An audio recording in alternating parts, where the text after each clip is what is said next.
Audiolivro O Grande Conflito, uma saga milenar e seu final surpreendente, de Ellen G. White.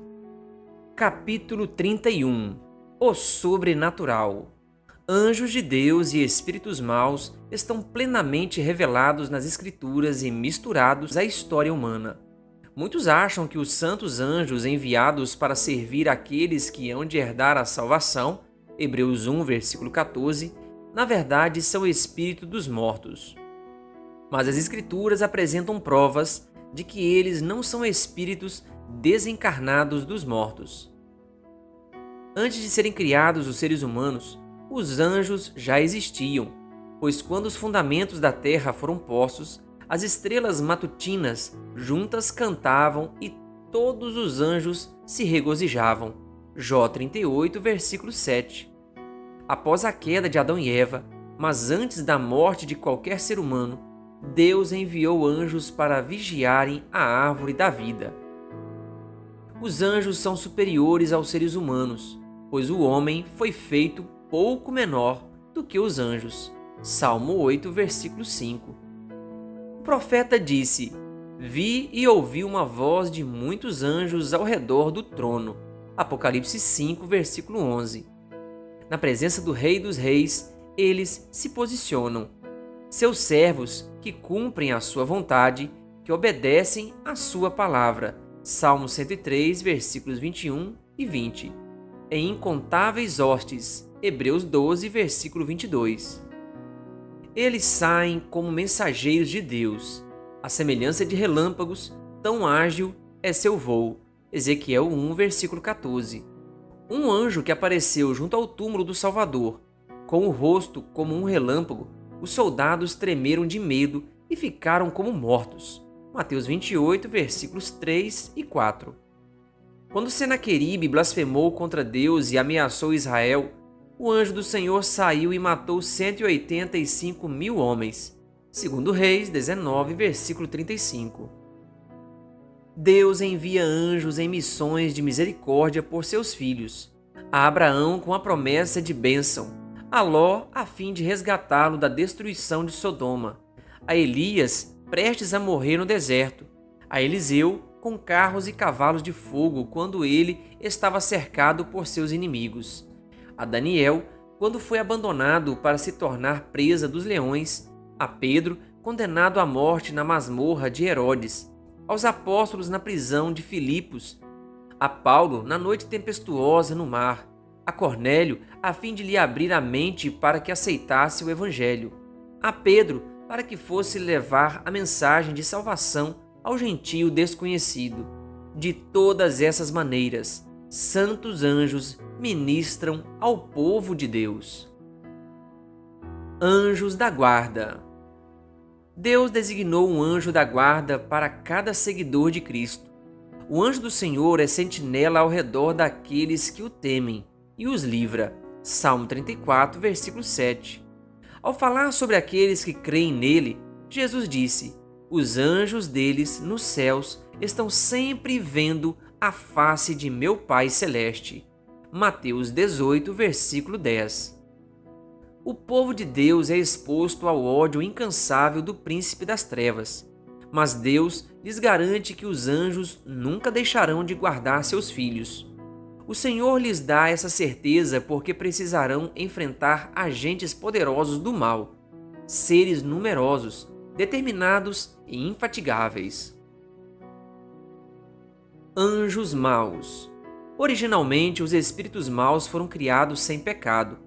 Eram iguais em natureza, poder e glória aos seres santos que hoje são os mensageiros de Deus. Agora são decaídos por causa do pecado e se uniram não somente para desonrar ao Senhor, mas para destruir a humanidade. Unidos a Satanás em rebelião, cooperam com ele na guerra contra a autoridade divina. A história do Antigo Testamento menciona sua existência, mas durante a época em que Cristo esteve na terra, os espíritos maus mostraram seu poder da maneira mais assustadora. Cristo tinha vindo redimir a humanidade, e Satanás estava determinado a controlar o mundo. Ele tivera êxito em estabelecer a adoração a ídolos em todas as partes da terra, com exceção da Palestina. Cristo veio à única terra que não havia cedido totalmente ao tentador. Estendeu os braços de amor e convidou todos a encontrar perdão e paz nele. Os anjos das trevas entenderam que, se a missão de Cristo tivesse sucesso, seu domínio logo terminaria. O Novo Testamento afirma, com clareza, que existe possessão demoníaca. As pessoas que padeciam desse mal não estavam apenas sofrendo de doenças com causas naturais. Cristo reconhecia a presença direta e a influência dos espíritos malignos.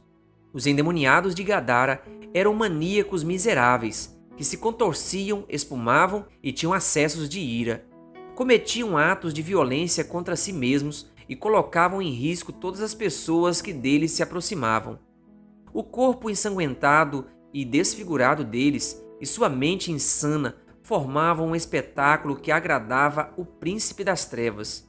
Um dos demônios que controlava os sofredores disse: "Meu nome é Legião, porque somos muitos." Marcos 5, versículo 9. No exército romano, uma legião consistia de 3 a 5 mil homens. Sob a ordem de Jesus, os espíritos maus deixaram suas vítimas, e aqueles homens ficaram mansos, inteligentes e dóceis. Mas os demônios levaram um rebanho de porcos para dentro do mar. Para os habitantes de Gadara, aquela perda foi maior do que a bênção trazida por Cristo. Por isso, pediram ao divino curador que fosse embora.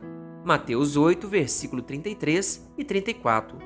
Ao culpar Jesus pelo prejuízo, Satanás despertou os temores egoístas do povo e impediu que ouvissem as palavras do Salvador. Cristo permitiu que os espíritos maus destruíssem os porcos como repreensão aos judeus que criavam animais imundos para obter lucro. Se Jesus não houvesse restringido os demônios, eles teriam não só afogado os porcos, mas também mandado seus cuidadores para dentro do mar. Além disso, Deus permitiu esse acontecimento para que os discípulos pudessem testemunhar o poder cruel de Satanás, tanto sobre pessoas quanto sobre os animais, e não se deixassem enganar por suas ilusões. Jesus também queria que as pessoas vissem seu poder quebrar o jugo do inimigo e libertar seus cativos. Embora Jesus tenha partido, os homens que ele libertou de maneira tão extraordinária permaneceram ali para contar aos outros sobre a misericórdia de seu benfeitor. A Bíblia registra outros exemplos. A filha da mulher cirofenícia era gravemente afligida por um demônio, a quem Jesus expulsou com sua palavra. Marcos 7, versículos 25 a 30. Um jovem, possuído por um espírito que o tinha lançado no fogo e na água para matá-lo. Marcos 9, versículos 17 a 27.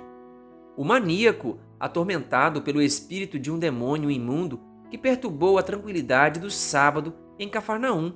Lucas 4, versículos 33 a 36. A todos esses o Salvador curou. Em quase todas as situações, Cristo se dirigiu ao demônio como um ser inteligente, ordenando que nunca mais atormentasse sua vítima. Os adoradores em Cafarnaum ficaram admirados e diziam uns aos outros: "Que palavra é esta? Até os espíritos imundos ele dá ordens com autoridade e poder, e eles saem." Lucas 4, versículo 36. A fim de obter poder sobrenatural, alguns aceitavam de bom grado a influência satânica. É claro que essas pessoas não tinham nenhum conflito com os demônios. Incluso nesse grupo estavam aqueles que possuíam espírito de adivinhação, o mago Simão, o feiticeiro Elimás e a jovem escrava que seguiu Paulo e Silas em Filipos.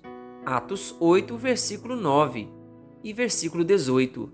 Atos 13, versículo 8. Atos 16, versículos 16 a 18. Perigo. Ninguém está em maior perigo do que aqueles que negam a existência do diabo e de seus anjos.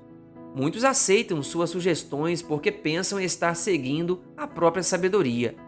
À medida que nos aproximamos do tempo do fim, quando Satanás empregará mais de seu poder para enganar, o inimigo espalha por toda parte a crença de que ele não existe. Essa é sua tática para se esconder e seu modo de agir. O grande enganador tem medo de que nos familiarizemos com seus enganos. A fim de esconder seu real caráter, ele influenciou as pessoas a retratá-lo como algo ridículo ou desprezível. Agrada-se em ser retratado de forma cômica, disforme, metade animal e metade humano. Fica alegre ao ouvir seu nome ser usado em piadas e zombaria. Por ter se mascarado com habilidade fenomenal, muitas pessoas perguntam: esse ser existe de verdade? Como Satanás tem facilidade para controlar a mente daqueles que não estão cientes de sua influência, a palavra de Deus nos revela suas forças secretas, e isso nos coloca em posição de alerta. Segurança com Jesus. Podemos encontrar abrigo e libertação no poder superior de nosso Redentor. Temos o cuidado de deixar nossa casa segura com cadeados e fechaduras a fim de proteger de pessoas más, não apenas a nossa propriedade, mas também a própria vida. No entanto, é raro pensar nos anjos maus e na realidade de que, apenas com nossa força, não temos defesa contra seus ataques. Se tiverem permissão, eles podem confundir nossa mente, atormentar nosso corpo e destruir nossos bens e nossa vida. Aqueles, porém, que seguem a Cristo estão seguros sob seu cuidado vigilante. Anjos com força superior são enviados para protegê-los. Os maus não podem romper a guarda que Deus posicionou em torno de seu povo. Que Deus lhe abençoe. Se você ainda não é inscrito no canal O Bom da Bíblia no YouTube, se inscreva e ative o sininho das notificações.